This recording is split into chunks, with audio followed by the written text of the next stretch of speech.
Welcome back to the Ruby Tuesday. My name's Ruben, and you can call me Ruben, and this is the Ruby Tuesday, and you can call me Ruben. How many times have I said that now? I'm not so sure.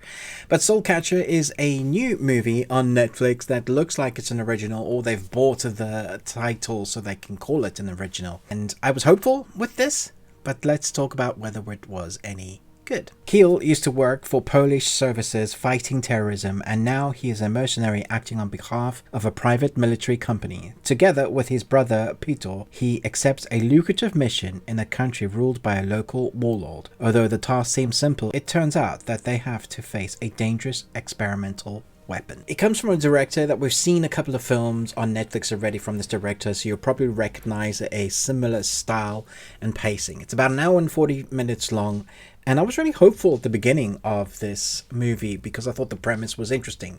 A weapon that turns people rageful, that there's a similar 28 days later sort of zombies that go mental once they've been affected with this.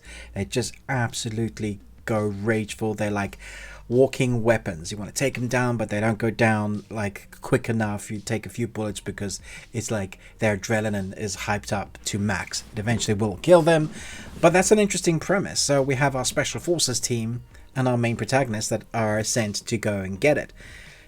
We very quickly establish who the bad guys are and who the good guys are, and it's so predictable that you know exactly who's going to be betrayed by who when. Even there might be individuals that normally, if told in a way, whether the story is good enough to keep you guessing as to who the individual is going to be, that is not what you get from here. So let me list the positives, because unfortunately there's quite a few negatives. There's some cinematography here that I thought was really clever. It looked beautiful. Nice shots with firelight.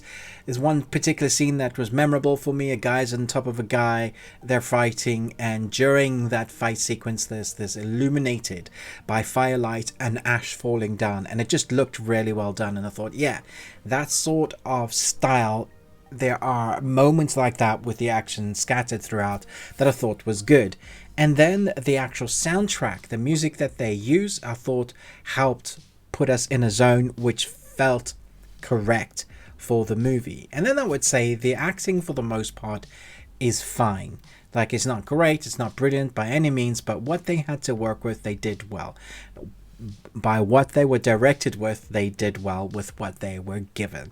So I can't take away anything from the actors. I thought the costume design was good, the lighting was well done, and the composition of how the film was put together is fairly well done. So let's talk about the negatives.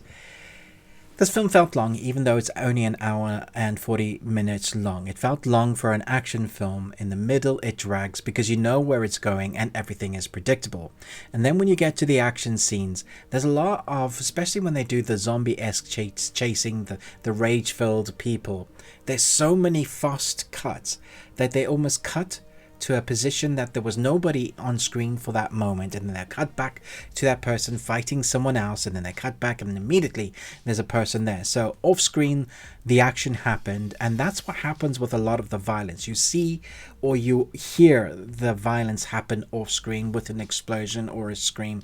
You cut back and that person's dead. And when we do see the violence, there's very little blood. Somebody gets hit with amounts of bullets in extremities where they should experience blood going a bit crazy. They don't embrace what this film is, action foobar B sort of movie. They kind of take themselves too seriously. So rather than embracing the silliness that this action movie is, with the premise that it is, they go for all the real seriousness in action.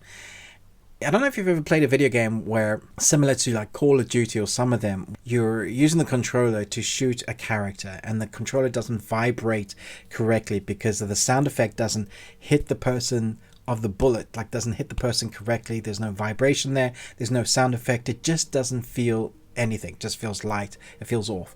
That's what these sequences in the action feel like.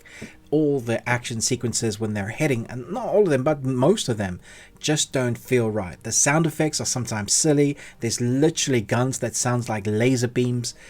So the mechanics of the shooting just sound fake and don't feel like they're actually hitting anybody. And when you see them hit somebody, there isn't a lot of blood spatter. And even when there is blood, it's like minimal. Even though these people are being sprayed with bullets, either they don't get hit by a million bullets, which is fine. We've come to expect that now with films. Or when they do get hit, it just doesn't feel realistic or doesn't feel like it has any weight to the action that we're seeing. And that is, again, doubled down with the fast cutting of the action sequences. So it feels like there's no faith in the action that we're watching, because some of it seems like it's been really well choreographed, but we don't get to see it so much because there's choppy cutting. There's a couple of action scenes that I thought, yeah, that was fairly good, but also feels like the punches aren't landing or the sound effects aren't connecting to help you understand that that was a punch that was landing. It's that sort of miss in the edit. That's what it feels like. There should have been different sound effects or different movements and allowed the action to speak for itself, which is not something that happens in here, unfortunately. And then there are deaths in this series that make you feel like you're meant to be caring for the characters, but because we don't know the characters at all, we don't care about the characters at all. So you get thrust in at the beginning with this big action sequence, someone dies that's important to one of the characters, and we don't care because, you know, we don't know the characters. So they spend a lot of time reminiscing, kind of using that as a movement for the narrative to make our team come together to take on the next big bad. And when we know which the next big bad is, even without knowing where they're going with the story, you know immediately what they're going to do with it.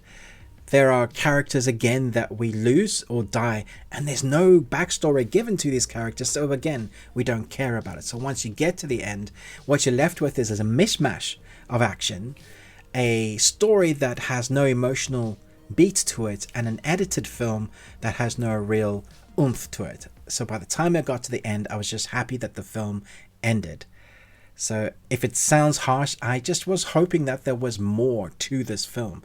There's a great film in there, it just feels like it needed that much more. So I'm going to give this 1.5 Nicolas Cages out of 5. You got one.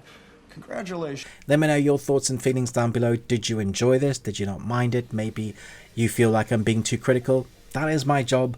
I've seen hundreds and hundreds of films. I've done at least 4,000 movie reviews, and I have some understanding of what it's like to work in the movie industry, as well as with my degree. So when it comes to the understanding of what it takes to make a movie, I think I have a bit of understanding there by now. So this one just irked me because I was willing it to be good, but just didn't quite hit those notes for me.